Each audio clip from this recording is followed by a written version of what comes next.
Thank goodness it's Friday. This is Nunavut Taidy in British Columbia's Pacific Northwest Coast region. You're listening to TGIF, Geocaching Radio.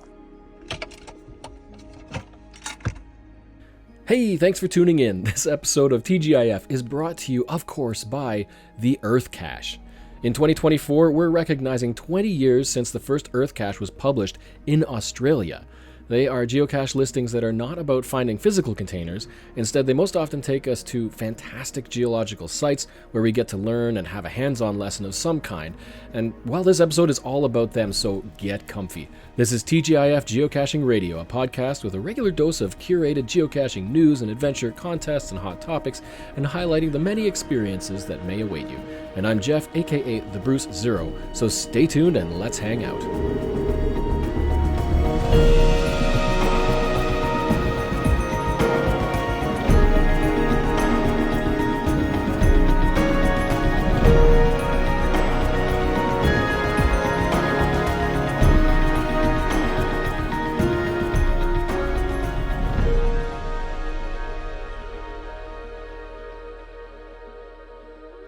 You know what? I kind of miss my clicky pen. I don't know if you watched my videos some time back, but there was a phase when I bought this little telescopic pen from the geocaching store, and I had it attached to my zipper on my jackets, and I would take it around, and when I was recording the videos, I'd have this little click, snicket of pulling the pen magnetically out of its holder, and it was just so convenient, and I kind of miss that.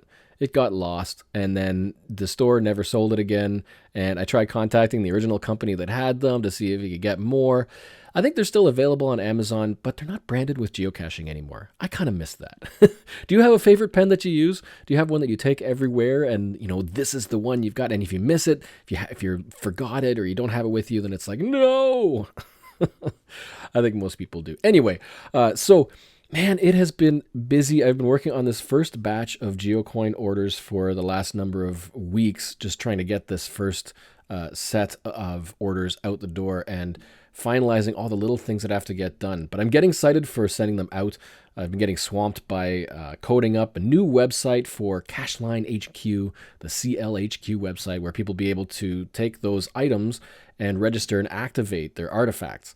And then that connects them into the CLHQ mainframe to begin analyzing and solving mysterious observations and glyphs that have been found and detected from the Cacheline dimension, the cloud. Also, I want to publish a cache or two making use of the cipher designs on the back of the geocoins. If you haven't seen the geocoins, you can see them. I've shared about them on social media, but you can find them at cachetheline.net/artifact. The project has certainly been a learning experience for me, that's for sure, with ups and downs and hurdles and so much more. But this is just the first phase of the whole Project EGA. Soon I'll be opening up sales again for more coins and the rest of the initial order from the completion of the fundraising campaign. I ordered a whole bunch more than were ordered just so that I'd be able to keep selling them afterwards, and if there was enough interest, to set out for another batch of coins. So we still got more to sell. You can still get some. Supplies are not depleted yet, so watch for more news about Project EGA on the social media, the sock meds. All right, let's dive into a few official news updates from Geocaching HQ.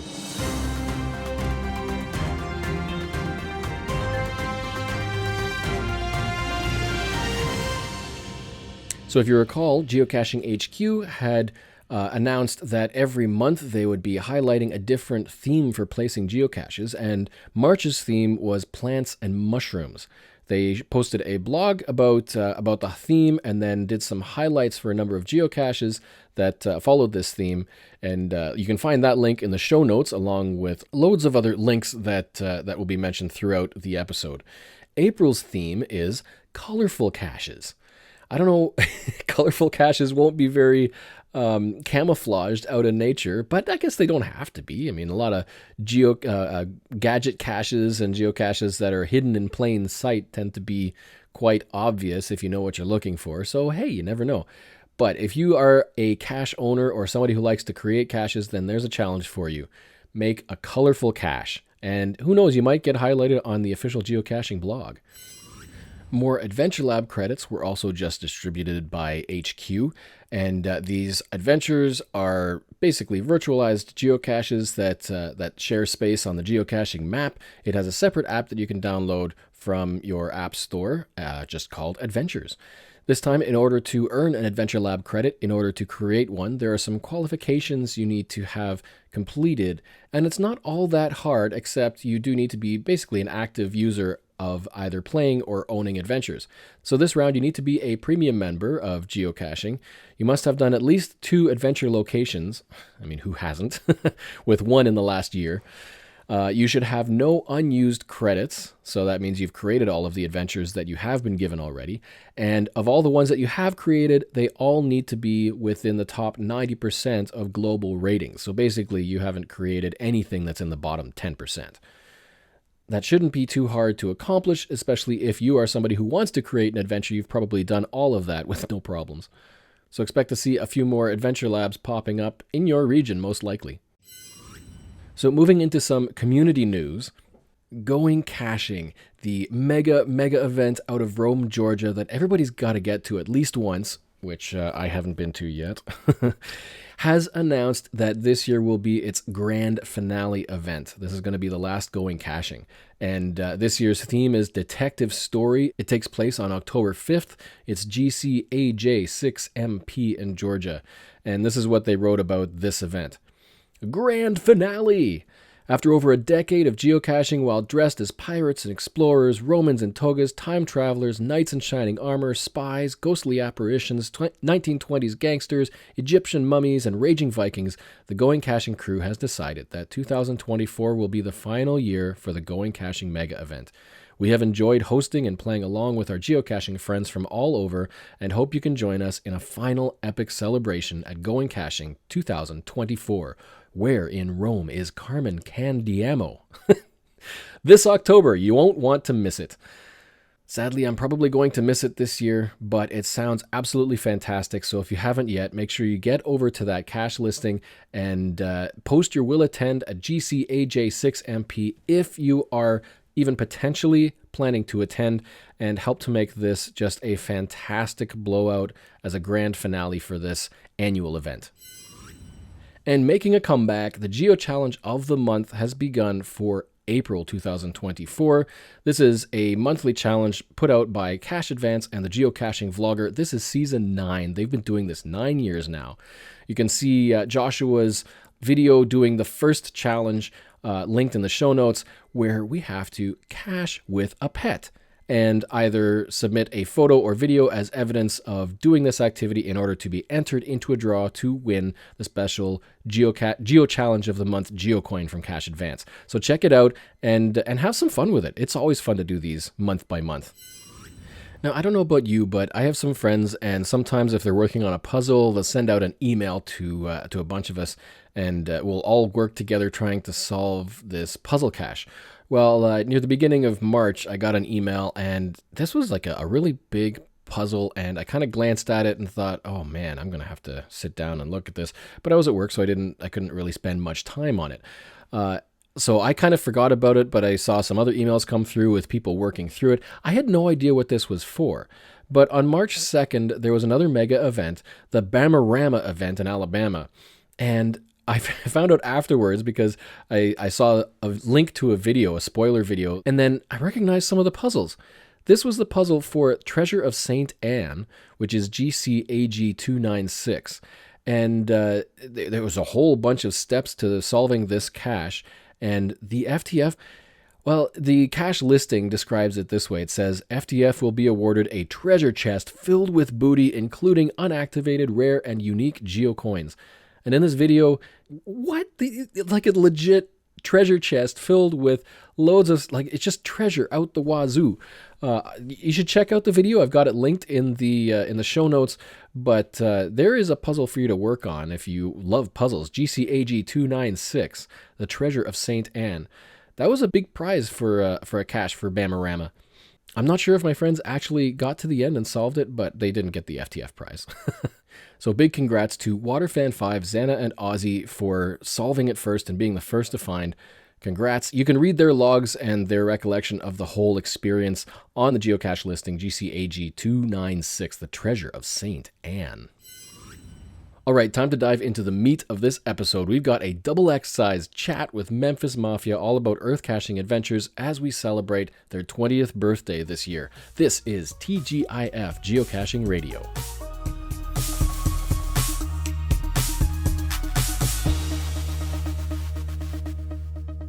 So we talked briefly about earth caches in the last episode, which you can find in the show notes, but today we have a special guest. It is the illustrious earth cache lover, Memfis Mafia from Geocache Talk. How's it going? Pretty good. I don't know. That was a pretty big setup, though.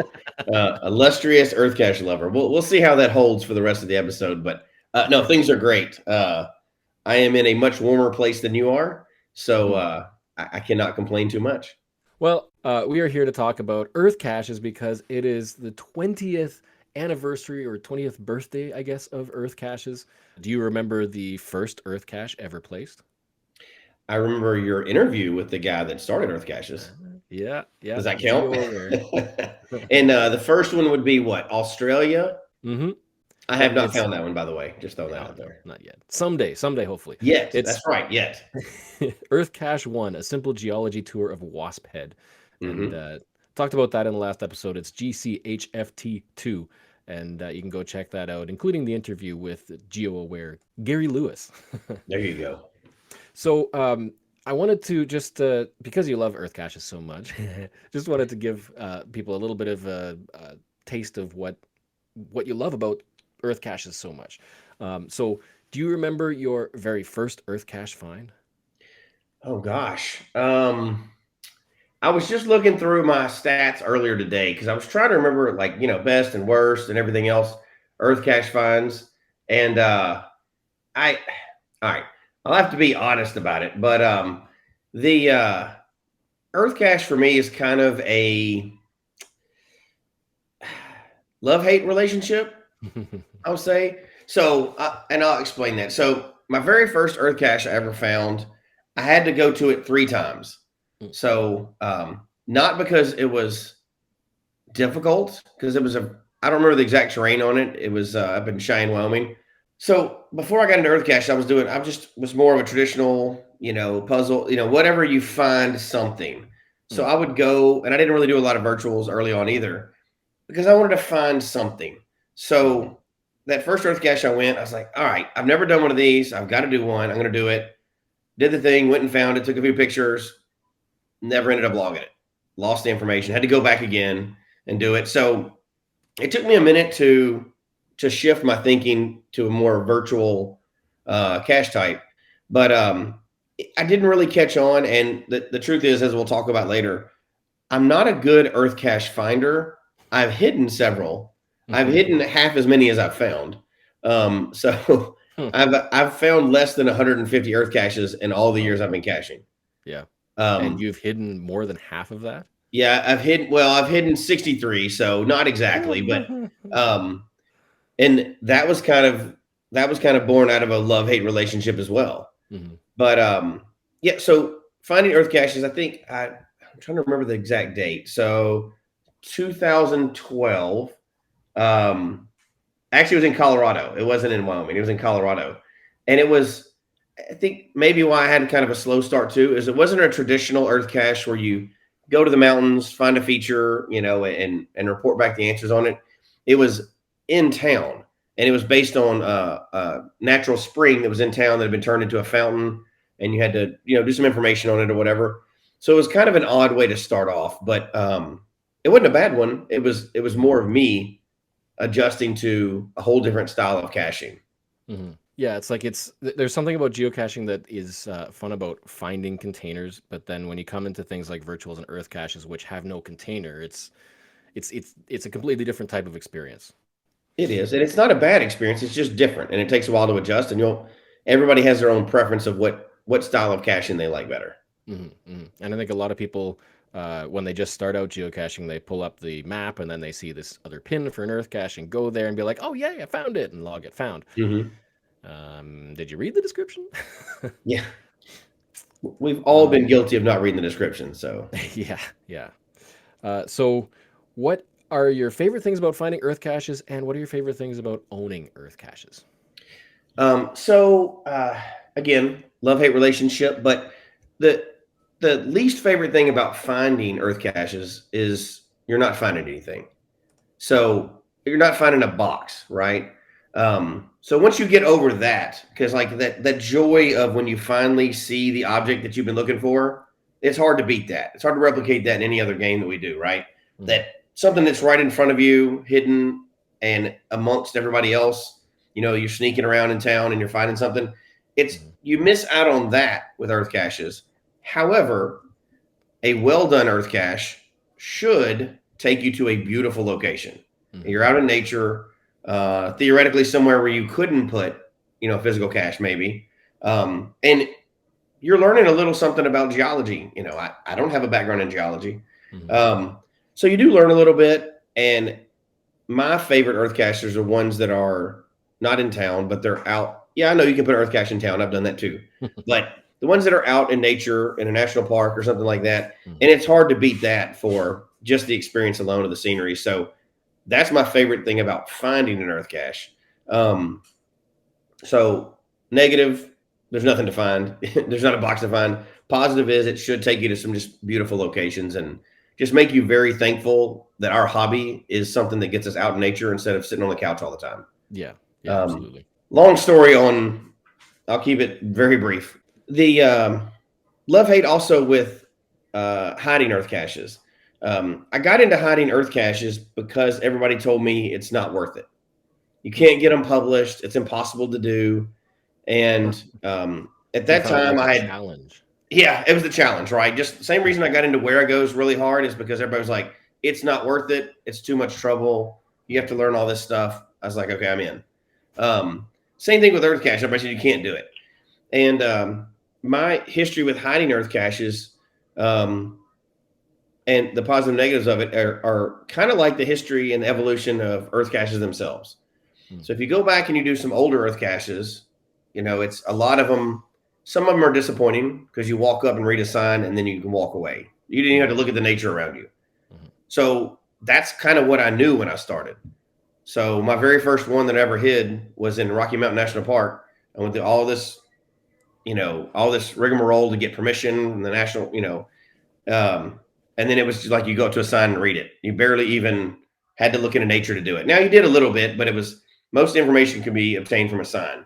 Well, that's not what earth caching is supposed to be, right? So much like people evolved earth caching over time, I did myself. So I got into it and I was like, well, if this is all it is, I'm not going to keep doing this. So I started looking at everybody else's earth caches, trying to learn just like you do with caching, right? Okay, somebody put a bison in a stick. I can copy that. Let's do that. But as time went on, I didn't want to be a part of something that was just another version of LPCs or, a pill bottle under a bush. So I started doing some research. This is how basic. I literally went and got Geology for Dummies. And I was like, if I'm going to do this, I'm going to do it right. So I started doing that and started reaching out to some people that actually knew geology and starting to build more high quality earth caches, right? If I'm going to put something out there, I want it to be quality. I had to get my feet wet like everybody does, hiding little simple hides.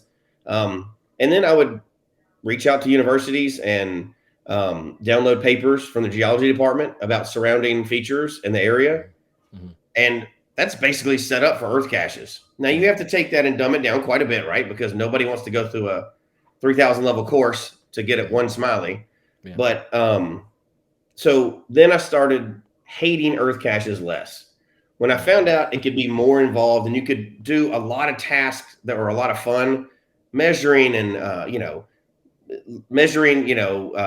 particles in a rock and water flow and things like that I think are pretty neat and interesting. That's when I kind of didn't hate them so much. And I got more into it and started building them along trails and doing groups of them. So somebody could go out instead of hiking 2 hours and finding one earth cache that they may or may not enjoy. They can go out and find a series of 5 or 6 that are all interconnected and have a lot of fun with it. So I think just like if you look at some of the older earth caches, obviously some of them are awesome. We know that, right? But not everybody has awesome ones. you kind of see how they've gotten a little more sophisticated and people have hidden better and better ones. I tried to follow that as I was hiding more. So I ended up, because I know people struggle with earth caches, like I ended up building mine more interesting, but easier for the finder.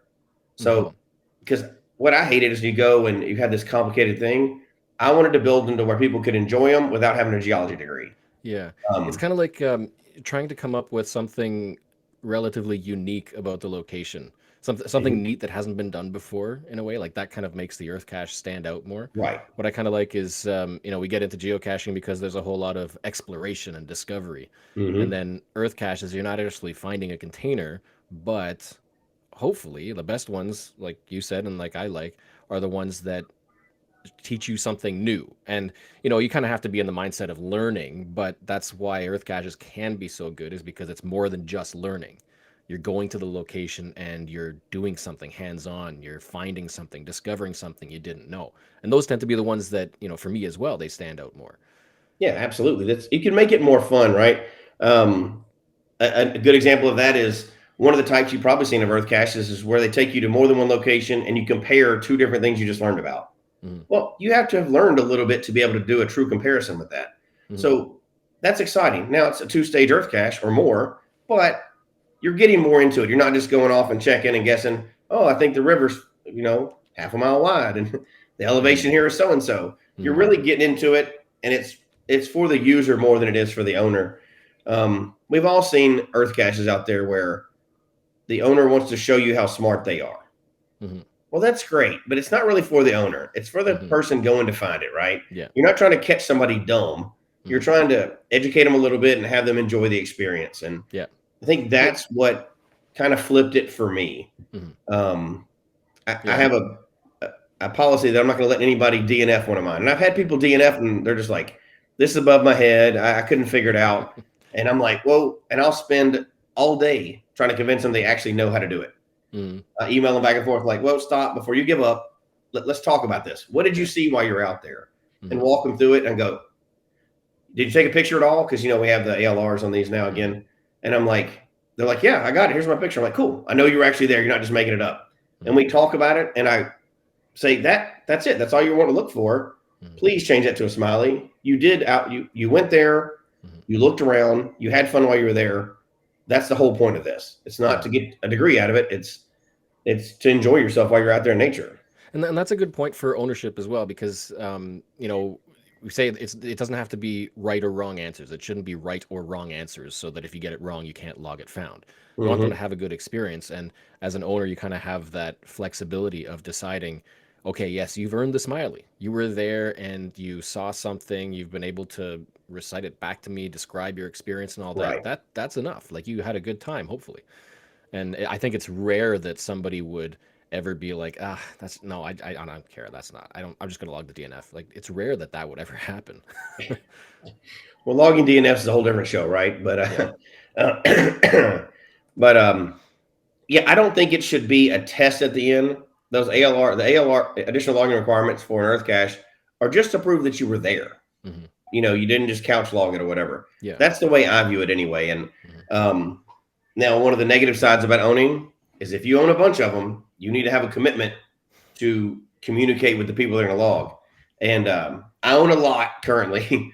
That makes it very difficult. That's a lot of emails that come in, and some of them are on trails. So there's like 11 on one trail and another one with like 7 or 8, maybe it's even 9 on that trail.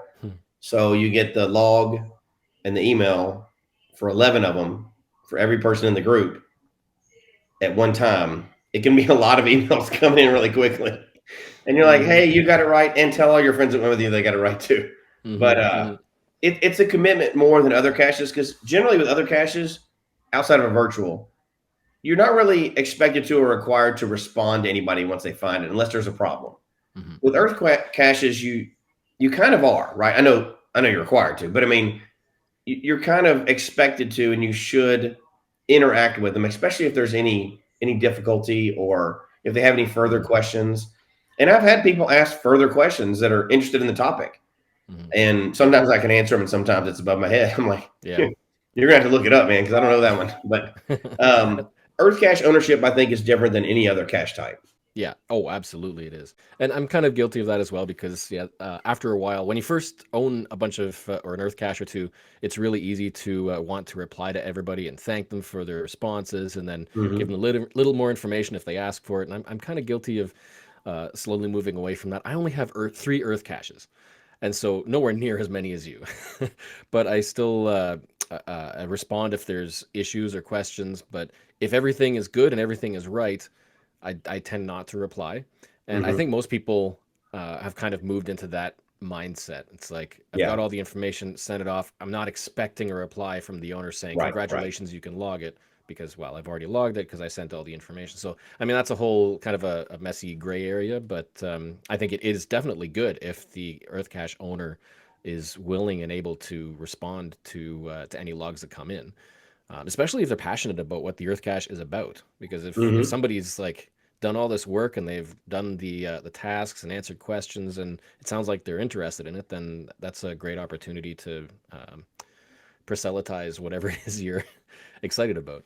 Well, not only that, I think another additional benefit of owning one too is, well, there's a couple, but which people don't think about, and everybody has a different perspective on what is a benefit and what's not, right? But for me, I love to see people's photos when they're finding, as a cache owner. That's, to me, people are smiling, they're having fun, they're showing the pictures, they're showing pictures of what they think was cool about it.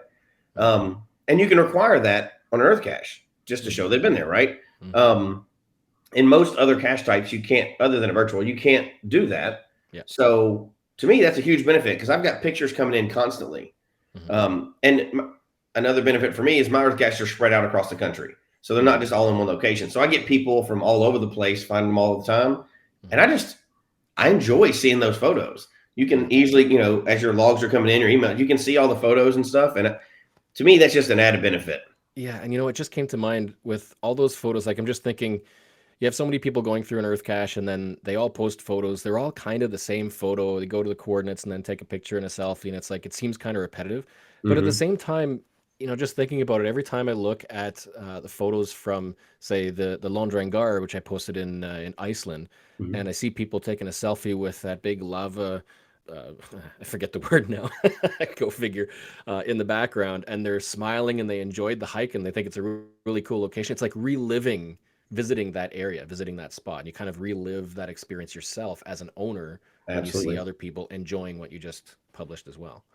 Yeah, that's just one of those things. Everybody, has a different favorite part of the game. And as far as cache owner, that, and then the other part's kind of selfish, but I'll put it out there anyway, right? Because we're numbers people at heart.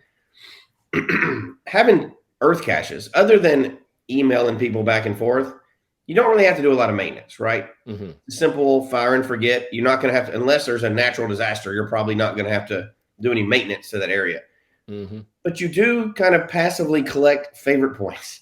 So it's kind of like net fishing, they just kind of roll in and your totals just keep going up because there's no the maintenance versus favorite point ratio is quite nice for Earth caches.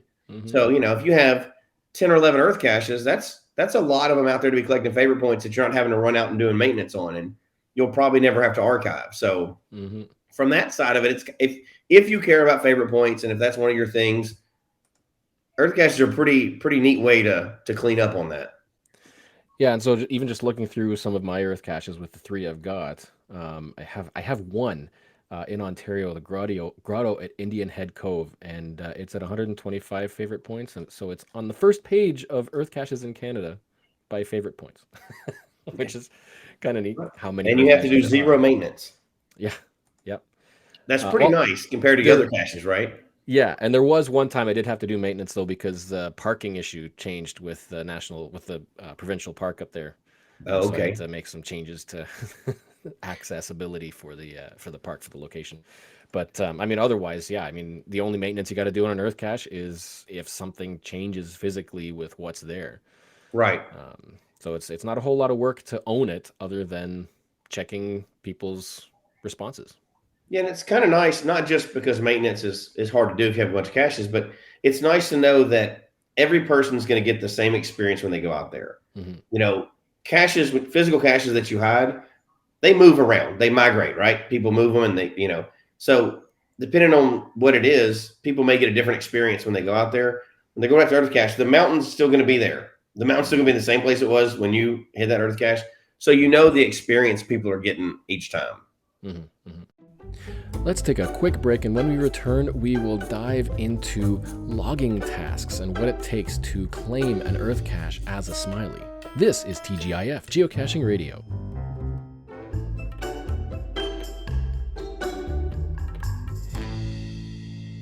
And now a quick word from Deadliest Cachers seeking your help with the next major worldwide geocache creation project. Greetings, esteemed geocachers! It's time to start planning for the 2024 Operation Worldwide Cache Hide project.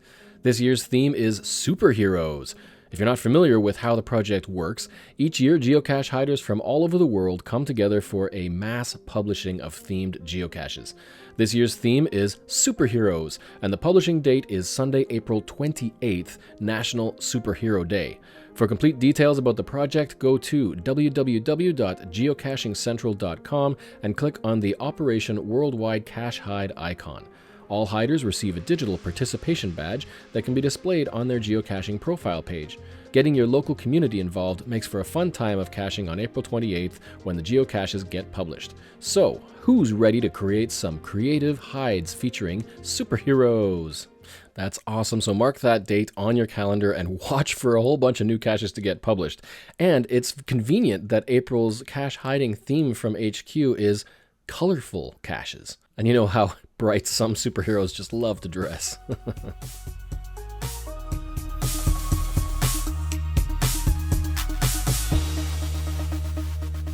So recently I also posted a couple of posts on Facebook asking people for their most memorable logging tasks. And so a lot of people chimed in with what I felt are some very, very common Earth Cache logging tasks, and then also a few rarer ones. And those rare ones are the ones that kind of that people remember the most because they stand out from everything else. But like some of these common tasks, I think that Earth Cache owners get you do are things like estimating flow rates of rivers, springs, and tides. Like, you know, either watching and kind of guessing or tossing something into the water. You ever played the poo sticks? No, not that, but I have done the estimating the water flow, which it's fun the first time you do it. Yeah, exactly.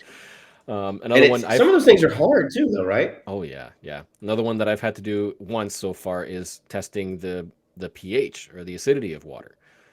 That's one that you're gonna have to. Yeah, you have to go and get. Buy a kit from somewhere so that you can run this little test to find out the result of the color, if the water is shaded or not, and what the acidity level of the water is. Which I think that one's a neat one, and it's also a relatively easy one if you're doing an Earth Cache that has water in it, especially if it's like a spring with fresh water or not. You can test how good and clean the water is. I like that. I like the ones where you have to physically interact with the environment. So feeling like how coarse a certain rock is, or you know, how dense it is scratchable, you know, things like that. The water, I like the water, the pH. I've seen a few where, and I'm trying to clinometer. That's probably not right. I've had a few, and I did them in groups, and it said clearly on the cache page, you need this specific tool to complete this Earth Cache, so that, you know, the difficulty in terrain reflect that or whatever. But there's actual tools for, you know, geologist tools that you can incorporate into an Earth Cache. Yep. Now, the amount of people that'll do those probably go down, but the experience goes way up. I mean, how neat is that? You get to pretend like you're Indiana Jones, and you know, it's kind of cool. And you think you're all cool with your little geology tools and stuff. There's an upside and a downside to that, because the upside of Earth caches that require a tool is they're definitely more interactive and hands-on, and you've got to be prepared. The downside is if you're traveling through somewhere and you're looking for a cache to find or an Earth cache to do, and it requires something, you can't finish it. Like, you'd have to go and find the tool and come back, like buy it or come back. And if you're just traveling through, you kind of gotta throw up your shoulders and say, I can't even do it, so I may as well move on. Right? So there's I mean, that is true. But But that's with any cache type, right? I mean, if you're traveling through and you don't have a ladder with you, there's certain ones you're not going to be able to get, right? So, as long as there's, a big variety, that's okay. You wouldn't want everyone to be like you have to have a full geology kit to do it, right? But every once in a while, having those unique ones out there, I think that's a pretty good opportunity to do something different. Yeah, and if the tool is easy to use or there's instructions and it's not a complicated task, then I think that's a lot more accessible for people as well. And it can open some eyes to the kind of things that geology is about. They may never have used an acidity test before. And it's like, oh, this is actually kind of neat. Learned something today. Yeah, it's like going back to high school geology class, isn't it? Another couple of common ones. We've got tides. If you live near an ocean, then there's quite a few earth caches that get people to go out somewhere when the tide is low. And those, from what I've seen, they tend to be 5 terrain or 4.5 to 5 terrain because it's a risk. It's a life risk. You've got to watch the tide timing, but you get to see dry ground. It's effectively dry ground where nobody would have seen it like that before, and hopefully you're not like hip deep in mud, but that seems to be fairly common along ocean shorelines and whatnot. There's one here similar to that, and it's involving caves, and the cave you can only get to during certain times. Yeah. So it's out, towards the ocean or whatever, but it's when the water's back, you can see and access it, but when the water's not, you can't. Yeah, that'd be really neat. There's some danger involved in that, right? Yeah, you don't want to get trapped. No, that's just, we've all seen those horror movies. I'm not going to be part of that, but they can be. And now, again, there's a thing to think about. I mean, geocaching in itself, inherently, there's a risk in get out in nature, right? But the further you go out in nature, the more risk there is. So earth caches can be dangerous. Yep. And hopefully those are high difficulty or high terrain, so people are at least aware of what they might be getting. Yes, let's hope they're done properly. They're labeled properly. Yeah. Another fairly common one that you see out there is fossil hunting. So if you go places around shores again as well, where there's lots of rocks or boulders or caves, the owner might get you to examine closely the rock wall and see if you can find fossils or that sort of thing. And that's really common in some of these areas. There's one like that in Denver. The one in Canada was an offshoot of that. It was interesting though. So that's what reminded me of it. It was in years ago. I went up there, and I think Land Monkey owned it. But you had to go to the walls, and this wall, it was a museum, and it was outside. And they actually intentionally, there was panels along the wall that were all different types of stone. Land Monkey, because that's he's in BC. We have one like that in Toronto or the Toronto. This area. Is West Coast area. Huh. Well, then there's another one here too. There you go. Continue. He may have copied that. I don't know. Or they may have copied off him. I don't know. I know Land Monkey's big into earth caches. So, but you had to try to. They intentionally had different stone types around the building. Big panels of it, and you'd have to go based on the chart that you had and try to identify. And that was a pretty neat one. And you can, you can feel it, knock on it. You can see the little particles and everything, and you can identify all these stone types around this building. It wasn't fossils, but it was neat that you're still interacting with geology, but it was on a university campus, I believe, if I remember correctly. Yeah. But that's great. That's creative. That's interesting, and it's not something you would think of. I mean, that's definitely not walk up and read a sign, right? Right, and that brings me to another one that I wrote down was describing rocks and minerals by their visual or texture, composition. That is so very common. I think it's actually pretty easy to make those kind of earth caches because there's a few places just in town around here where construction workers or whatever, when they're making parking areas, have used large boulders that have been taken from some mine or something like that, and then there might be a little sign near it explaining where the boulders came from, and then the earth cache owner would be like, oh, this is kind of neat information, so you can read that and find out about the different types of rocks, and then you got to examine these boulders and then describe what the texture's like and find this type of rock and which, like those kind of questions. And they can be in the middle of urban downtown areas. Like you said, if there's a museum that decided to use special rocks in their construction, then you've got a geology texture type earth cache right there. Or those are fun, and that's what I try to evolve mine to later. touch, feel, what you can do. The one we have on the trail out by Mingo, it's not close to Mingo, but it's in that area. One of the ones, and with full permission of the park, there's a big stone sign at the beginning, and you're testing I think it's Mohs hardness scale. Is that right?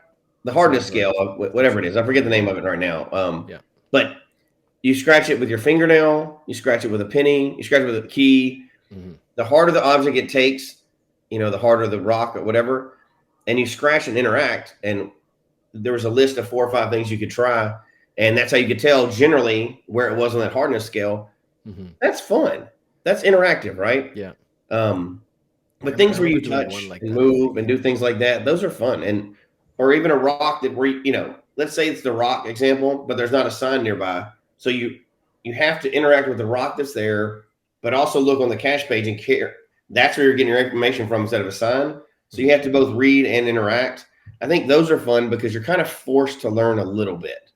You're not just walking up, it's black and moving off. There's more. And I think those are the ones that I tend to enjoy a lot more. So I try to put those out more for people.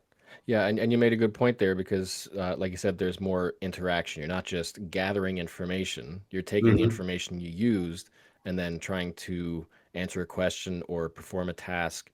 You're attempting to learn something and apply it. And those are the ones that tend to stand out more. Oh, yeah.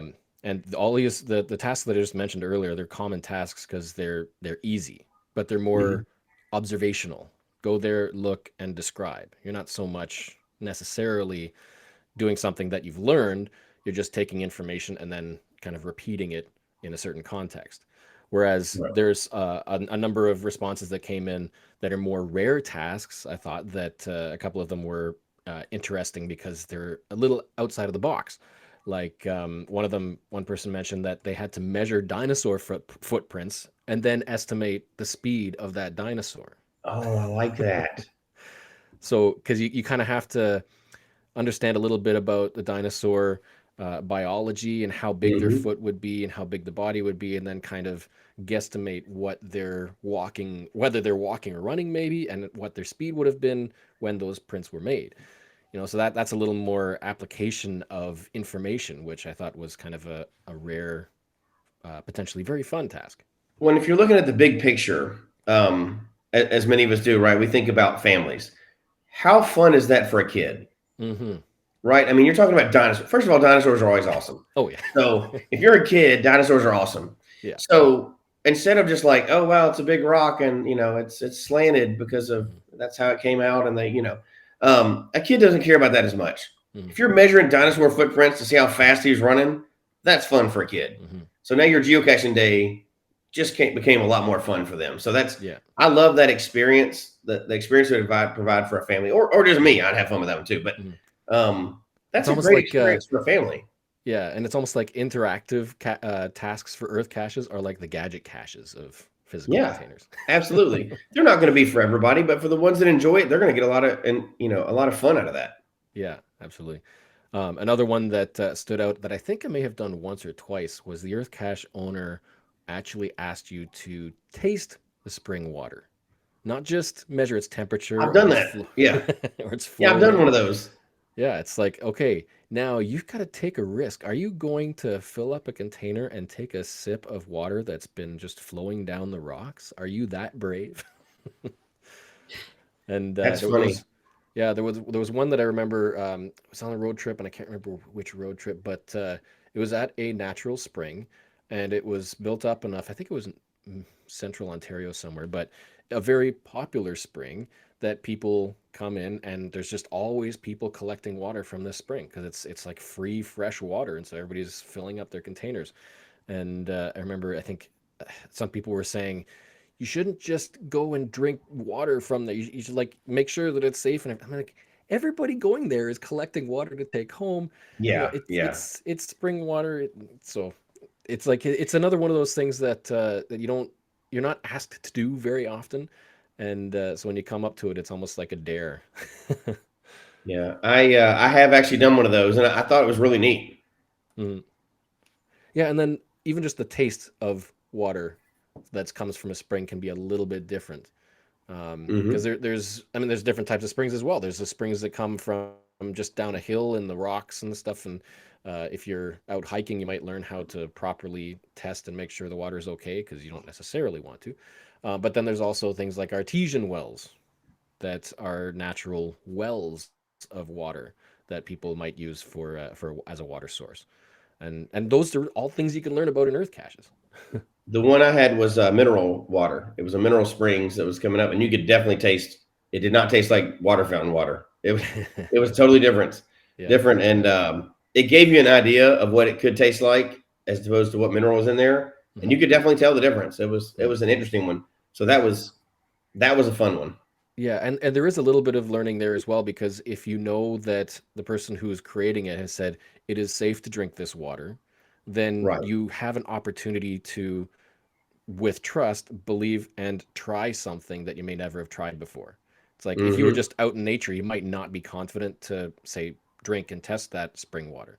But if somebody else here says this is safe to drink, try it, and then you try it and you realize it does taste different. Now you know you kind of have a gauge to say the water that I drink every day tastes like this. The water that comes from a safe spring tastes like this. And now you've just kind of enlarged your experience of what safe water to drink would taste like. So it's Mm-hmm. kind of a neat little benefit of that sort Yeah, of, you do learn something. yeah, sort of earth cache task. All right, let's take another breather before we chat a bit about using signs in earth caches and what the purposes of an earth cache really should be. This is TGIF Geocaching Radio.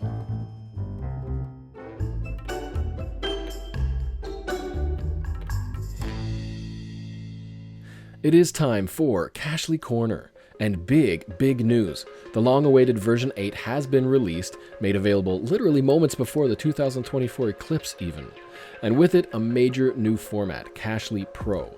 Cachely has always been a fully featured purchase once iOS app, and this new version is still feature-rich for any geocacher to use, but with all the work and support put into keeping the app great and leading the pack, it only makes sense that you can now subscribe to Pro for access to an advanced feature set that's been under development for a long time, including Pro offline maps with more options and which are regularly updated, and previously purchased maps will remain accessible, just no longer updated without Pro. Also, a live map for auto-loading caches, statistic analysis like the Delorme grid in the US, and also counties and region coloring, management of online draft logs instead of only submitted from the app, plus many more updates. And then also coming soon in version 8.1, Cachely will include multi-user support, active track logs, and CarPlay. I have so been waiting for active track logs instead of switching between a GPS app for tracking and the map with caches on it. All of these details and many more updates can be found explained on cachely.com and by links that you can find in this episode's show notes. So thank you to Cachely for sponsoring the episode. It is the quintessential epitome of geocaching on iPhone, and no other app compares to it in features and quality.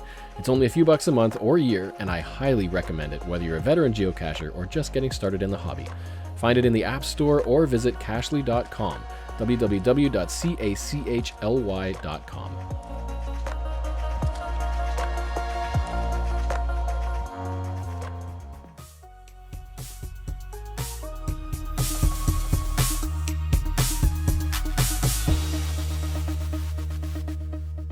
So, why do you think people don't hide more earth caches? You think it's just not worth the effort to them? That's a good point because a good question because recently in the forum there was a thread that came up about the history of geocaches and how the rules have changed. And in one of the comments, somebody said that it seems like Earthcache publishers have slowed down a lot, and it may well be because they're kind of tightening up on the sorts of things that are required for Earthcaches. So I Mm-hmm. think it's almost like they're encouraging Earthcache owners to be more intentional uh, about the tasks that they're requiring people to do. Um, so I think it's a lot more work to create one, an Earth cache that would be approved, and two, an Earth cache that would be fun and interactive and educational, which Mm-hmm. is what they're kind of pushing for. Um, think like one of the things that I actually didn't know because I've found so many Earth caches that have this. You're apparently, since about 2013 or 2010 or so, not allowed to require information from a sign. Right. But I found so many caches that require that just They're say go here grandfathered and in. Yeah. yeah, like what's the information on this sign at this waypoint, and then that's the answer to the question. Yeah. And those, I think, they're a dime a dozen. They're all over the place because there's so many signs, and it's just easy to be like, okay, I'm here. Oh, I want to publish an Earth cache. Take a picture of the sign, and then make your questions later. Copy paste a block of text from somewhere about whatever it was, and so those were so easy to publish. So there's a bunch of those.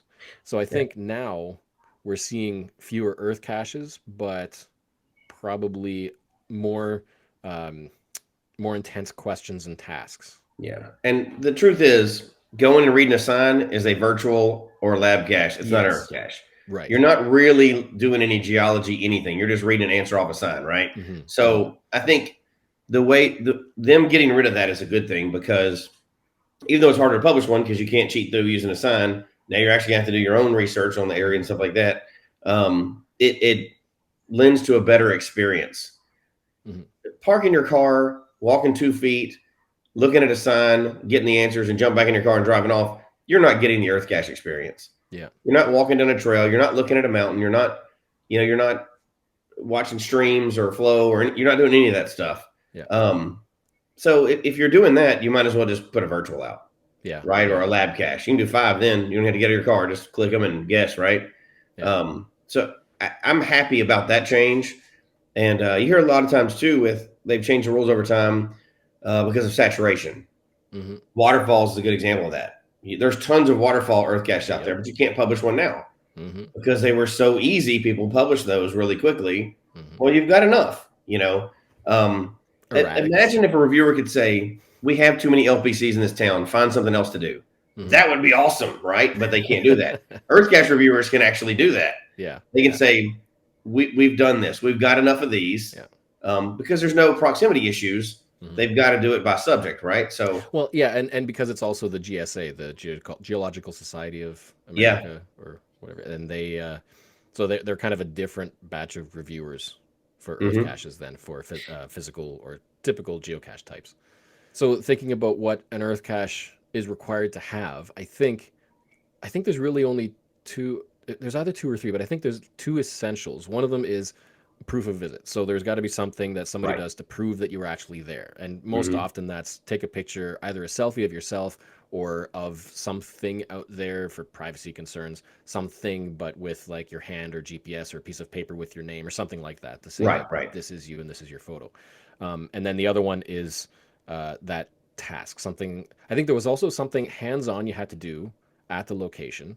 So I'm not sure if that fell under proof of visitation or a hands-on task. Yeah, the way it's kind of generally explained, I've talked to several. Well, we both have, right? We've talked to several Earth cache reviewers. We're fortunate enough that we get to talk to some people behind the scenes sometimes. And the way it's explained to me is what they don't want you to do. Like a simple one they would do a lot of times is that people would ask, "What's the elevation where you're at?" Well, that can be found on Google Maps. Yeah. So they're trying to find things where it's very difficult for people to fake them. It's an actual proof of being at the location. Something that you can't Google, something that you can't guess, something that you can't get from the photos that are already on the Earth cache, but not something that's just laborious for the point of making more questions, right? Right. Measure this, measure this, measure this. If that doesn't have anything to do with the lesson, there's no reason to do that. So they're trying to find that balance between interaction, proving that you're there, and then just giving a million questions just to be that person. Yeah. Right. Which we know there's bad owners of all cache types out there, but the ones that are trying to catch you not getting it right, those are not good for anybody in the game. Yeah. But there should be a level of, okay, you actually were there, you know. And like I think they're working towards the wording of the guidelines, which lean towards a learning activity. So not just something that like okay, test the water and tell me you're reading. It's like, okay, now what can you apply with that knowledge? Absolutely, Tell me your findings. So some kind of hands-on learning task. Hazoy, who is a reviewer in the U.S., he basically described it like good Earth cache tasks are tied to the lesson. Have cachers observe something, then ask them to tell you what the significance of that observation is based on the lesson. Don't just tell me that the thing was a color. Apply the Right. lesson and tell me why it was color. Absolutely. I love that too. And I love those type of questions. One, because you can't get it wrong. Mm-hmm. When you're asking, like, you pick up data, that's Mm-hmm. right or wrong. That's fine within a range. But then why do you think it is? Well, I can't get that wrong. You Well, ask me what I think. I'll give you my I opinion could all day tell long. you macaroni. Yeah. I mean, if you give a legitimate opinion at all, if they're asking you what you Yeah. think about something, you can't really get that wrong. But to come up with an opinion, you have to Yeah. pay attention to what you're doing. So I And think that's the that's a key. great one because it doesn't set it up like you're not going to be able to pass this test, Yeah. right? That's not the feeling you should get from those ALRs. Yeah. It should be, what's your experience like? It's Yeah. basically like forcing somebody to tell a story of what they interacted with, right? Yeah. Which we can't do. We wish we all know that's what we wish we could do for every geocache. If you're going to log this, you got to write a decent log at the end of it. Yeah. We can't do that. Yeah. There's a And that's lot the of thing. things about Like Earth caches that we wish we could make all caches like. yeah, and that's the thing. It's about as long as they respond in some manner as though they're attempting to answer the question, then they're Mm-hmm. putting effort into it. Then that's the least you can ask for. You Yes, know, that's what I'm saying. That's I mean, perfect. yeah, if they just try to couch log and either don't send you answers or send you gibberish, I mean, obviously that's basically a couch log. That's not even trying. That's not even making Yeah, an yeah. attempt. So as long as they make an attempt, then you don't ask questions that are right or wrong, then that's kind of the style that I think they're pushing for. And I agree with that. I support that 100%. As long as your Earth cache is not a go and find this sign and give me the information on the sign, then thumb up. Yeah. The signs are very common and they're easy, but they have downsides. They do have upsides, but they have some downsides. Like I think anybody who owns an Earth cache or has done an Earth cache or acquiring a sign knows that the signs can change. They're quite often updated, potentially Hmm. year after year or every few years. They can be removed if there's construction. They can disappear. It's more like you're just parroting information rather than actually learning. And like you said, if you're going to do something like get information off a sign, then make it a virtual, Right. because that's effectively your answer that you were there. You like in virtual, you don't have to learn anything. In Earth Cache, you should Hmm. learn something, not just parrot Right. something. Which, in Um, fairness, that's very different than any other cache type. mhm, You don't have to yeah, learn anything to do most caches, right? right. Some of the puzzles you do, but most cache types, you're just hide and seek is why we're Yeah, playing. It's like grown up hide and seek. yeah. It's But an intentionally different experience. yes, it is a very different experience. But there are some other upsides as well. Somebody mentioned that they can still be used as a starting point for a lesson. I think one reviewer put it in a way that as an owner you can use signs, but you can't force the finder to use a sign. Right. Right. Like that's one way of looking at it. So yeah, you can get information for a lesson from the sign, and they Yeah. could find that information on the sign, but the question should not be what is the information on the sign. Agreed. And it's a good place to start, right? Because geology is one of those things. If you don't know much about it, you just walk up to a mountain, you go, how do I make an earth cache here, right? Or a Mm-hmm. river. But if it gives you a jumping off point of like, this is a whatever it is, right? Mm-hmm. There's a fault here or whatever's there. You can then go and research and make that a very robust earth cache. But you started from that location, and you feel confident that you identified the right thing because it's on the sign, right? But you can Mm-hmm. ask other questions based on that, and it kind of helps you out as an earth cache hider Yeah. because you feel you feel that you're right on because Yeah. unless I've looked at a bunch of things before, and when I was trying to find something to make up creative earth caches, um, I would find a location, I would take a bunch of pictures, I'd go back and research. Then a lot of times I would email somebody that has a lot more knowledge than me, Mm-hmm. and they would go, "Yeah, I see why you think this, but this is what you actually need to know." And I'm like, "Man, I wasn't close." Mm-hmm. So there's a lot of those things out there that can be interpreted differently, and I think those signs are a great jumping off point to if you want to hide your first earth cache or hide an earth cache. Yeah. It gives you a point to start researching. Yeah. And it doesn't have to be super complicated or difficult question. It's something to look for. Like that was kind of a positive that I made note of as well. It's like Earth caches, it's educational, but if you have to look for a sign, then maybe you don't provide the exact waypoint of the sign. Like just say when you're here in this facility or this small park or something, then there's information here that you need to find that Mm-hmm. includes this. So find this answer, and then it gives you something to find, kind of like a geocache, which I Absolutely. think is a little bit of an up. Um, it could also be there are multiple signs, and there could be like a series of the signs. So you're getting information as you're walking through from the start to the end, and that in itself could be a kind of experience because Yeah. the park or whatever decided to reveal information in an educational way from setting out to the end, and Mm-hmm. so you could kind of make use of that structure in your Earth cache as well. Yeah, And there's again, tons it's of not ways just to be creative and use inherent that information. information to build from there. Yeah, yeah, exactly. And yeah, the one other huge downside that I find to signs is in practice, in my area at least, we have a whole lot of group caching. So there's a lot of people that go out with more than just a couple of friends. And quite often with these simple earth caches, these grandfathered sign information required Mm-hmm. earth caches, one person finds it, notes down the information, sends the information for the entire group. Everybody says, Joe sent in the information for me, Yeah. and I'm logging it found, and there's nothing you can do. It's like they didn't learn anything. They just it became kind of earth caches of a simple nature have become kind of just a smiley on the map. Like it's not Right. it's a Right. statistic. Um, Now, the same thing can be said for a group going out earth caching. One person can pass the answers off anyway, right? yeah. Now you have the additional requirement of a photo there, so you know they actually Mhm. went. They're not just passing it to all their friends, but it's just like a puzzle cache, right? Mhm. One person solves it in a group, everybody's not solving that Yeah. puzzle cache.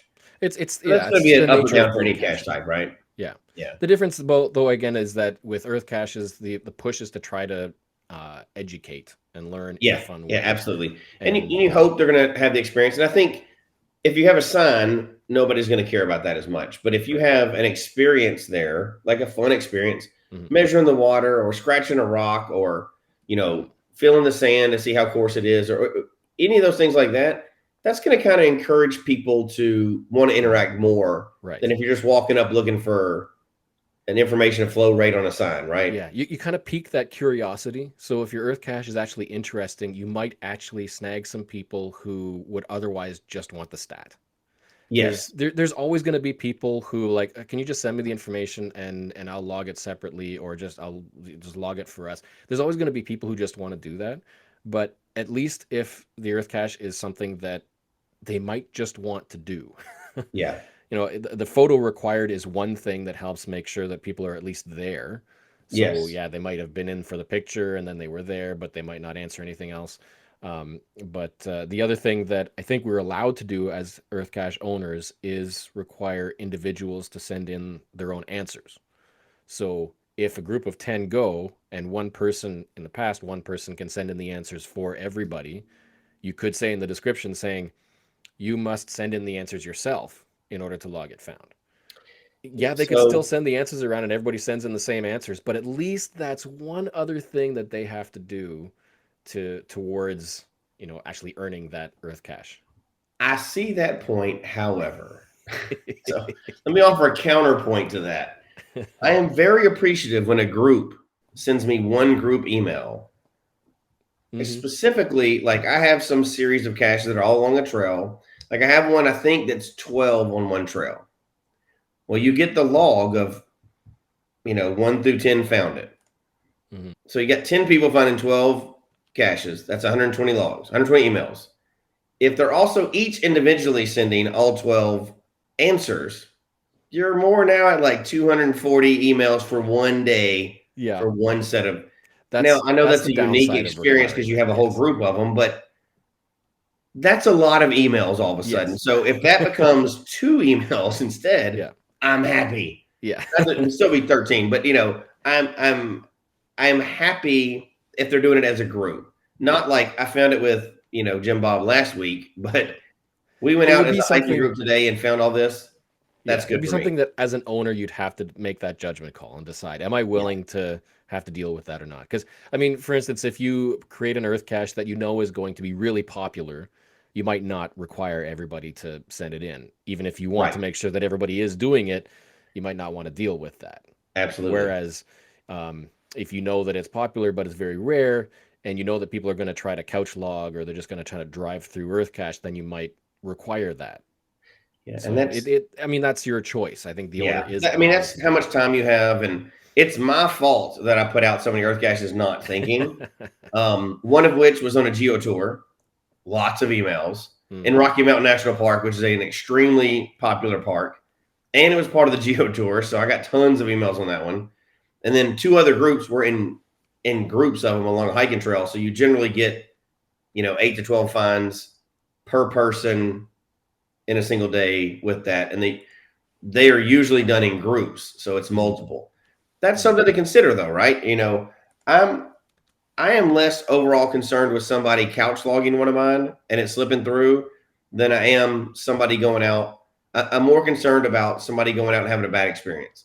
I don't want somebody to go out and have a bad experience or think that they can't log one because it was.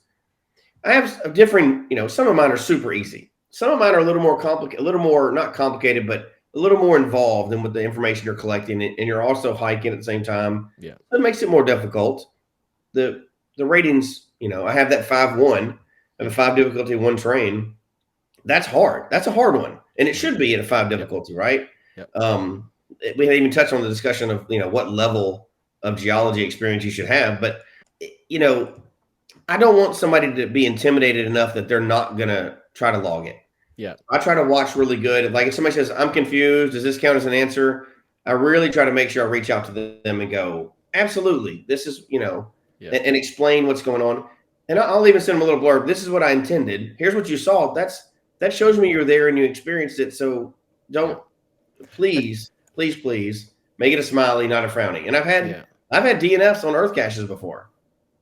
And I think a good rule of thumb to if you're creating an Earth cache and you want people to actually want to do it, is to try to think of at least one kind of button thing, something that stands out for whatever you're trying to teach. Like so whether it's an activity or whether it's doing something to see or experience something that is rare or unique, something that stands out and is memorable that the person will want to do or experience and makes the Earth cache stand out.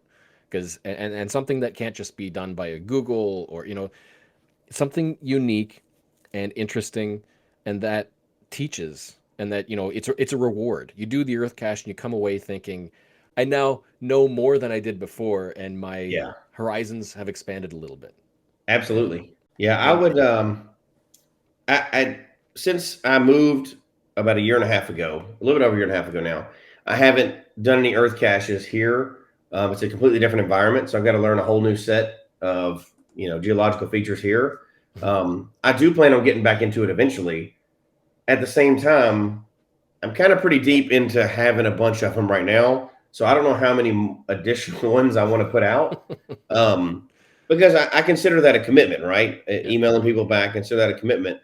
And currently I'm not able to catch everybody because it's hard. I try to get to them, but it's not as timely as I'd like it to be. But there's so much, unlike other geocache types, there's so much to learn. And geology is as stupid as it sounds. It's literally all over the world. I know that's a dumb way to say that, but it is about our world, right? And there's a lot of things that you can do to make it a fun experience. A lot of times when you put out a puzzle cache or you put out a Wherigo is a good example. That's the other one that's really complicated for people, right?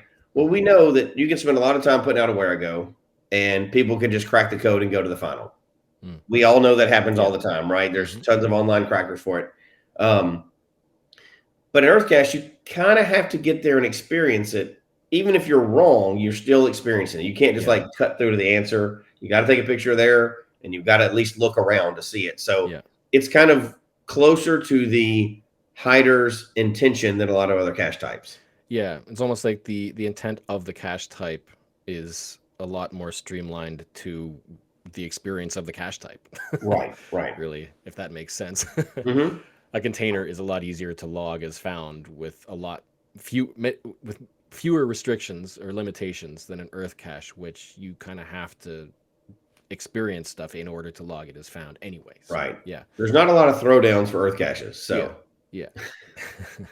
The other biggest complaint I hear about people and why they don't publish them, which makes me laugh, and you'll know why, is they say it's too hard to get permission. Mm-hmm. And I want to say, you mean like you're supposed to be doing on all the caches you hide? But there's no point in picking that fight, right? Yes, with an Earth cache, they actually hold you to the standard like, oh, you got permission from the national park? Good. Who? What's their email?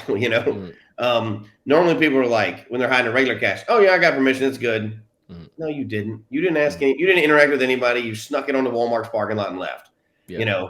So I love that standard, and I hate that that's the reason that people won't hide it because I find out that nobody's getting permission for anything anyway. It puts more effort into the creation process because you've got to have contacts. You've got to find somebody, and you've got to ask. And I had that because I have a 5 difficulty 1 terrain cache, and it was posted on a public sidewalk at a downtown park, not on any property. It's like perfectly open public, but the reviewer still wanted me to have permission from somewhere from the city to be able to publish this Earth cache, even though you're just walking around a sidewalk around a park. It's a 1 terrain. Yeah. But they still wanted to have that permission. So I had to go searching and trying to find the right contacts. I think I was jumped around a couple of times before I got somebody to talk to and have a record of, yeah, no, that's fine. Sounds great. But isn't it nice when you have that explicit permission, though? Mm-hmm.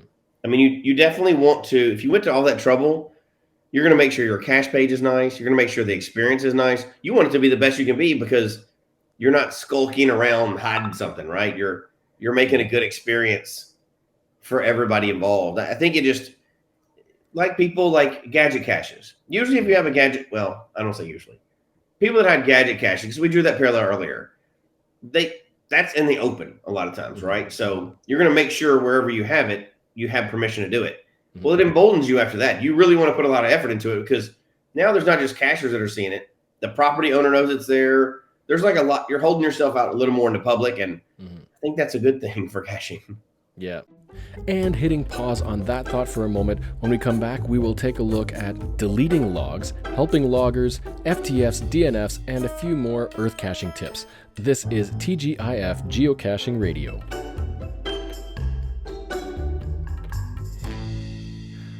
I often ramble off a little scripted segment about supporting Cache the Line and this podcast through Patreon, but with the beginning of the year 2024, I just wanted to say something a little different.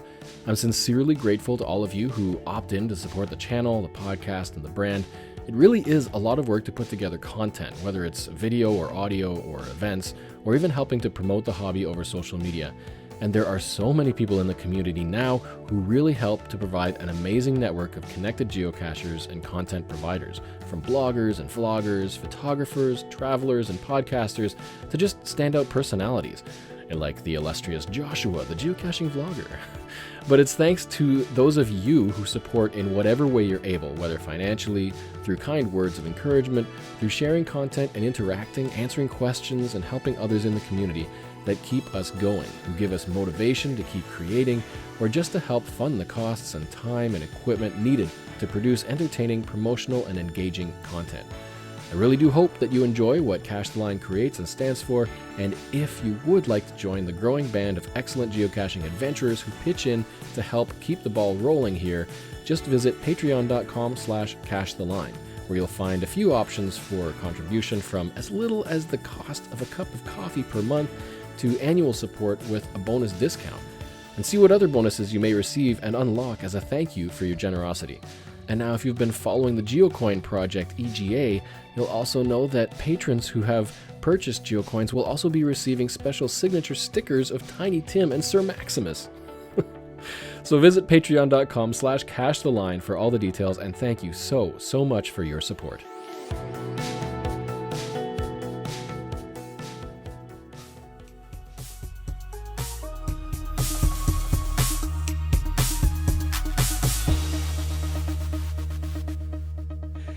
So a few more quick questions because we're nearing our time. Have you ever deleted an Earth cache find log? Yes, I have. And I don't do it unless I know somebody absolutely has not found it. Mm-hmm. So I had one of my earlier caches on that Geo Tour in Rocky Mountain National Park. Somebody logged it which that's not suspicious, but they logged all the other Earth caches in that park on the same day and some in another state on the same day. And it was an account that was obviously bogus. I did have to delete one of those. I consulted the other people, one of which they claimed and it wasn't like I'm catching up on logs. It was, I found these today. One of which you couldn't legally get to. So I knew they were lying. It was one of those areas that was blocked off that you could not get to, an impassable area. So that was one I knew that was obvious couch log. They claimed like 100 in that one day, which you couldn't even physically make it to all those locations. So I did have to do that. I've had a couple of brand new cachers. By brand new, I mean like finds in the teens. Yeah. Kind of deal. Find an Earth cache. And this was a while back. I don't think they can even see them now. The way it's currently set up with the non-pay structure versus pay structure. But they found them, and I tried to contact them, and I never got anything from them. There was no email log or whatever. A lot of people forget. I'll email them like, oh yeah, here's the answers. These people hadn't found really any caches. You could tell they were just kind of phone login and didn't know what they were doing. I've had to delete those. I've never had to delete any that were legitimate people going out to find them. Right. Like, even if they can't figure it out, we can talk enough where they can get it. Yeah. I've never had to delete one like that. It's only been true couch logs or somebody got the phone app and didn't know what they were doing, that kind of deal. Yeah. It's been kind of close for me. Like I think there's been one or two maybe where somebody did half the work and then I had to deliberate, like, should I delete it or not? Because they didn't do all that was required. And it's like, it's just, whatever. Okay, we'll just let them go. But like you, I've had a couple that one was a recently new geocacher who was in the area because, you check their recent finds around that time. And there's a couple other caches and Earth caches in there, but they have never sent anything in. It's like, oh, this is a really cool area. And that was it. Right. So I contacted him and he was like, oh yeah, I didn't know that. I didn't read the description. I didn't know that there were questions. And so it's an opportunity to explain what an Earth cache is. And, I've encountered cache owners who will delete your log if you don't send in answers within a day or two of posting it or right. And so, I explain, okay, the importance and significance of an Earth cache is that you learn something and you answer the questions, and cache owners by the guidelines are obligated to delete logs of people who don't do the cache, right? So as a warning, in the future, you might come up with cache owners who will just write out delete your logs. So there's a little bit of the more you know type of thing. Here's what you've got to do, and I trust you were there, so maybe you can think about some answers and and the questions and everything. I think the problem is on the mobile app. I think this has come up in discussions before. The description is relegated down to a button below the hint. So people don't even think about reading the description, and then they come to an Earth cache and don't know, and they're there and they take a picture and then go, and that's it.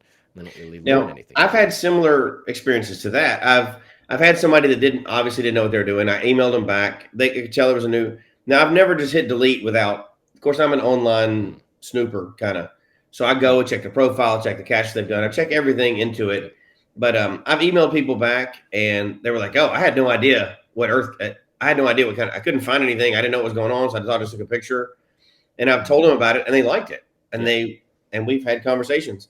Yeah, I think I've connected with, outside of where I go, I've connected with more people around Earth caches by emailing them back and them responding, and us getting into conversations like that extended for a while. Around Earth cache more than any other cache type. I've even had people that have said, "Oh, this is neat. I've been in the game for a while. I've never really published one of these.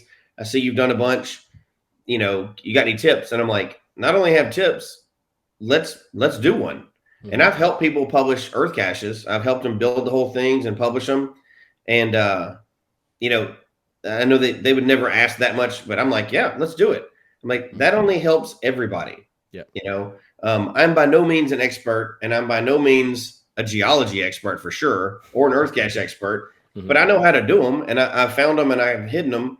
And anytime I can help somebody else hide them anywhere they are, why would I not do that? That's just good geocaching etiquette, right? I've done the same with puzzles and challenges and everything else. I've contacted somebody or back and forth and help people work through things because I would want other people to do that for me. If I'm confused about something, and I did have that in the beginning, I had people that walked me through things and showed me things. Like I literally had somebody give me a GPS when I just started geocaching. They're like, here, I've got an extra one. Let's take it out. I'll show you how to use it. I just had the phone. So I've always tried to pay it forward that way. And I think Earthcache is one of those few things because it intimidates so many people. Yeah. I don't know why. I mean, I do know why. We talked about it, but it seems to intimidate more people than any other cache type. So I figure if you're going to be an Earthcache owner, you need to be willing to reach out to people and help them kind of like not be scared and do it as much as you possibly can. I think that's the minimum you can do, giving back to the game that's like basically free for us, right? Now we've all spent thousands of dollars playing this free game, but essentially a free game, you should be paying it forward constantly. Yeah. It's the interactive element of geocaching that doesn't so much exist for any other cache type. Yeah, it's easier to get into that interactive part of it, I think, for sure. Yeah. Now, I have had a recent log that was from somebody, and this, like, as an owner for any cache, you should always be checking for couch loggers and stuff. But there was a recent logger on one that posted a find log, I think, for 3 or 4 years ago, and they said they're basically catching up.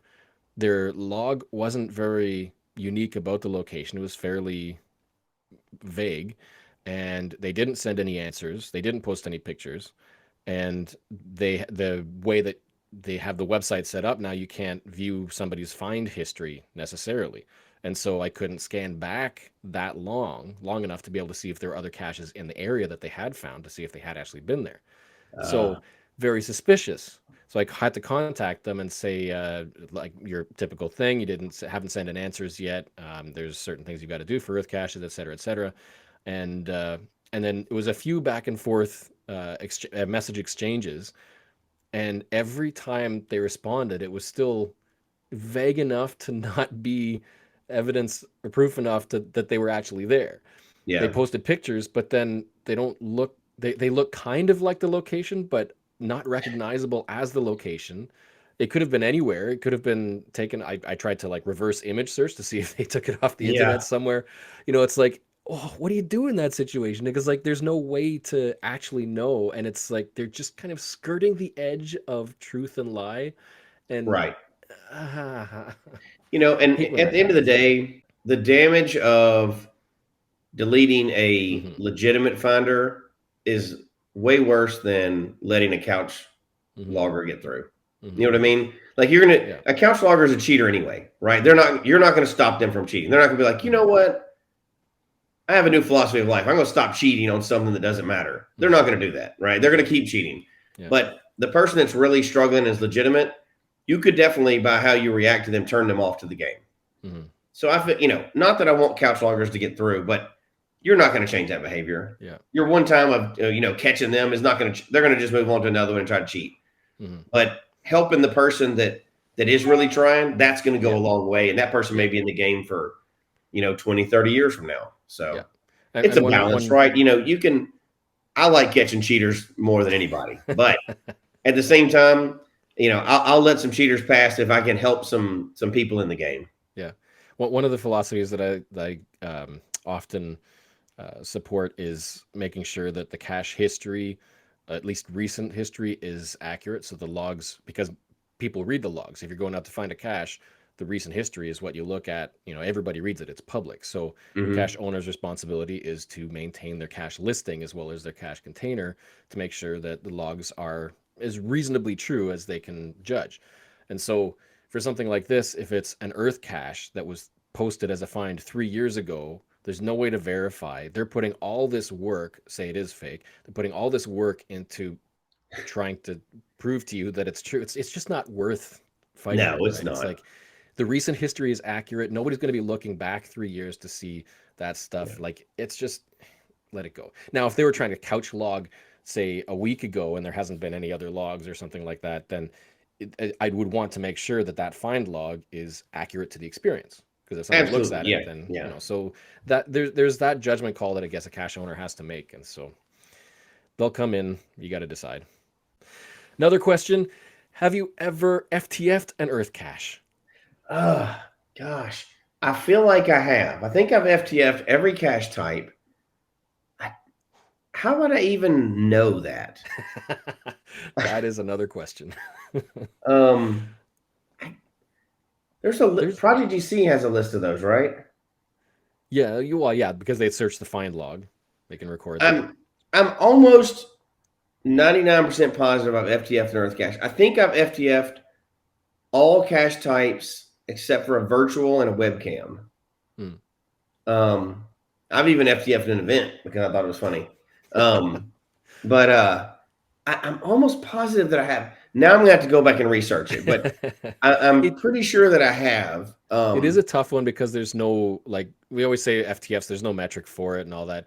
There's the signature and then there's the first log and all that. But Earthcaches, yeah, I mean, if 3 people visit the location the same day, who is the first to be able to claim it, right? Because then is it who stepped foot in the location first, or who posted their find log first, or who sent in the answers first, or who got a verified correct answer? Like, there's so many other factors with an Earthcache FTF. It's like, it's a tough one. So, not to get total off topic, because FTF is not a real stat, right? First of all. Yes. I would say it's the first person that sends in and gets confirmation of the answers. Yeah. If I was going to say how you do it on Earthcache, doesn't matter when you go to it. It matters when you get. That's when you've officially found it, right? It becomes an etiquette and honor system type of thing. Because yeah, if 2 people do that and then they both log it a week later, how do you know who was actually there first and sent in answers first? You have to confirm with the owner. It's like, I think if you really want the FTF, you're going to get there, you're going to get the answers, you're going to do the work, send everything to the cache owner, post the find log, and then maybe edit it afterwards, or I don't know, something like that. There's it's too much work to try to decide who an FTF of an Earthcache is. So I looked it up. I do have an FTF on an Earthcache. I have an FTF of 1, 2, 3, 4, 5, 6, 7 cache types. I only have one Earthcache FTF, and it was in 2020. So I do actually have one. I knew I had one from somewhere. Now that I look at it, it's one that my daughter and I did, and I think we rushed out to get it too. We were traveling at the time, but you pulled it up and it hadn't been found in like days. I think it'd been out for a few days. Nobody had found it. And I was like, how often does that happen? Do what? And nobody had posted that they found it. Yeah, well, that is a good point. All right, another question. Have you ever attempted an Earthcache that you felt was just too difficult, or like passed up on it because it was too difficult? Yeah, I have. So actually multiple times. Well, yes and no. There was one I think we were talking about off air before this. I never got to do. So in Rocky Mountain National Park, there's a 5-5 Earthcache. And it's a true, legitimate 5-5 Earthcache. Mountain hike, snow. You have to have snowshoes, everything else to get into it. Only available for certain times a year. The questions are pretty legit on it and everything else. I knew the guy that was building it. As he was building it, went through the whole process, had to get a lot of permissions and everything else because it's in a national park. It happened kind of towards the end before I moved out of there, and I never had the opportunity while it was open and available to go get it. This is one that generally takes a group for safety to get to, and you have to do some serious hiking. You got to leave by 4 a.m. to get up there and everything else. I never was able to get that one. I was never going to go get it on my own. So arranging a party to do that's the only one that, like, I would not go and do that by myself. It was just not safe to do. So I don't know that really counts. I have found a few, like we're just out doing regular Earthcaches. And to preface this, my wife, who I cache with most of the time, hates Earthcaches. She would sit in the car if I was getting out to do an Earthcache, unless I'm hiking away. She loves hikes. But even if we're at the scene of an Earthcache or at GZ of an Earthcache, she's not going to pay attention to it. She does not like Earthcaches. She would like to have them banned from geocaching altogether. She thinks they're stupid. She loves virtuals, but she hates Earthcaches. Fascinating. So if we're out together and there's an Earthcache and I'm like, I really want to go get this Earthcache, we're out caching. She's like, oh, but I'm not going to do it. If I get there and it's like, do this, go here, do this. I'm like, yeah, she's not going to put up with that. Yeah. So, if it's overly involved, I won't even do it with her there. If it's me, I'll try to do it. But, I have definitely seen ones where the amount of information required will take me longer than I have at the time. Yeah. And I'm not going to do it halfway, so I'll back out of it. Maybe I'll mark it and try to go get it later. But yeah, there's some that can be more involved than the time I have at the time, and that's not my mission for the day. So I've backed out of Earth caches based on the logging requirements before. Yeah, I've had a few like that as well, especially when you're on the road and you see this Earth cache. It looks really like a really cool location, and then you pull in, you stop, and then you look up the description and find out the questions. It's like a 1.5 difficulty. There's 8 questions, and they all have to do research and experimenting and visit these 10 locations. Like, how is this a 1 difficulty? And they have their time and place, right? I appreciate those sometimes, but not when it's on the fly, or not when that's not what I'm wanting to do for the day. Yeah. All right. One more question to round out this episode. If you were to create a commercial for Earth caches, how would you sell the Earth cache concept? Simply, probably what I would do is I would partner with the National Park Service, and I would hit on the fact that geocaching is generally not allowed in a lot of locations, and it shouldn't be. And I'll say that even though I'm obviously we're sitting here at night recording a podcast about geocaching, so we're pretty deep into the game, right? I'm a big fan of geocaching. However, one of the side effects of geocaching and people coming in and out of the game is that a lot of geolitter exists. You can call them zombie caches, you call them whatever else. As much as I love geocaching, I don't want to see that in a lot of beautiful locations.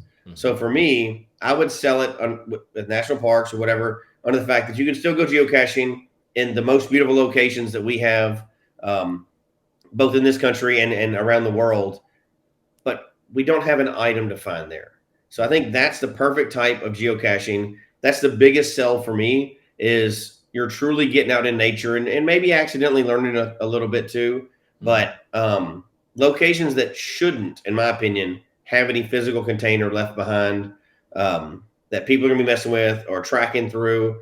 Because if you're looking for, let's say, a box, let's say it's a legitimate ammo box and it's good, I would still prefer not to have that, because even if you know where it is, you're going to have to generally leave the trail, right? So think of, the leave no trace. Think of all that. The best example of that is in a beautiful location where you're just observing from the areas you're supposed to be, without traipsing through the woods, tearing things up, making a new trail. I think it's probably the best for the environment. So I would just open it up with a national park, show beautiful locations, and be like, we love you geocachers, but keep your trash out of the park, observe and enjoy this, still get your smileys, get a whole series of them. It's a park. We have 30 locations you can check out here, and we want you to go to these locations, which I've actually reached out to park directors when I'm doing that before, and I said, I want to do an Earth cache here, and they said, tell me what it is. And once I explained it, they go, okay, can you put it at the other 3 locations too? Because we want to bring people here. And I'm like, yeah, absolutely. Do you know anybody that knows something about it? Yeah, we do. So it can be done in concert with to take people to a specific location, not tear anything else up. We should, as geocachers, love the environment. So I think that's an easy sell. Beautiful location, still get your smileys, don't tear anything up. Yeah, I like that. I like the aspect of the environmental, being clean environmentally, because I would throw that in there. And personally, loving the adventure and discovery, I'd absolutely show a lot of those beautiful locations, like show these epic places, and then show people of all ages going on these hikes down the trail, and then show the hands-on experiences, like pushing yourself through a cave into a crevice somewhere, and then to find a certain type of rock, or smashing open a rock, or doing things to find fossils, like doing hands-on things that are really discovery at the small scale, while also contrasting with the grand scale of these enormous, beautiful park locations that you don't see if you're just in the city sitting at your computer or working and going to school every day. Like, you get out there, discover what is out there in nature, and you're learning and having this hands-on adventure. And yeah, you have that aspect of you're not actually leaving trash or finding trash. It's clean, you fresh air. You're not. Yeah, it's all of that stuff. And Right. yeah, and it doesn't always have to be national parks either, but that's No, obviously no, what the no. big stuff is. And Well, yeah, I so mean, I live on the state with the most beaches anywhere, right? There's tons of stuff here to do earth caches too. It's not even mountains or anything like that. It's not national parks. It's all kinds of stuff. But I mean, yeah, I mean, you could go a different route and imagine you're a high school geology teacher and you're like, I wish I had a game where I could send people out to look at the lessons we're doing and even track it to see if they're actually doing it. Oh, wait, there is this geocaching, earth caching type thing. Yep. They can use their phones, which they all love, and go out and find these locations and answer my geology questions, and I can tell exactly when they do it. Yeah, you can sell it a lot of different ways, right? Yeah, and you could even round it out with an actual physical cache where the container is in the visitor center of a park. So it's like you have Earth as a title and caching, where the lost scene is somebody opening up the container from behind the counter. And those are cool too when you go to the visitor center ones because they're protected. Yeah, and they have a nice big container and you sign it and everybody knows what it is. That's a good like finisher to a earth cache trail for sure. Yeah. Well, Jesse, it has been awesome. Thank you so much for coming on and chatting about earth caches. It's good to be able to talk to you again. It's been a while. It has been a while. Hey, you were just in Florida, so it's your fault. You didn't come by my house at all, so that's shame on you. Oh, I forgot you're in Florida. Oh, man. Oh, well. Maybe next time. I don't know. That's the second time I've been in Florida in my entire life, so we'll see when it happens again. But yeah, no, it was great to have you on here, and yeah, it's another jam-packed episode of everything we ever wanted to know about earth caches. Yeah, thanks for having me on. I really enjoyed this, and I know we had to schedule to get it on and everything else, but we haven't hung out in quite a while, so we need to get out there and caching again. Have you got a story or adventure to share? Tips and links and stories are always welcome, so please email tgif@cachetheline.net. But that's all for this show. Do me a favor and hit the like button or give the show a thumbs up or a positive review if you enjoy it so it can spread to more people. And if you have any adventures you'd love to share on the show, I'd love to hear from you. Any comments, funny stories, milestones, accomplishments, rants, or adventures, please email tgif@cachetheline.net or phone one in by calling to leave a message at cachetheline.net/POI. Links and references mentioned in the episode can be found in the show notes linked in the description. If you'd like to join the band of excellent adventurers who help support Cache the Line and this podcast, please find us on Patreon or by visiting www.cachetheline.net/Patreon. Thanks for listening. See you next month with more exploration into the wide world of excellent geocaching adventures. And as always, happy caching and excellent adventuring.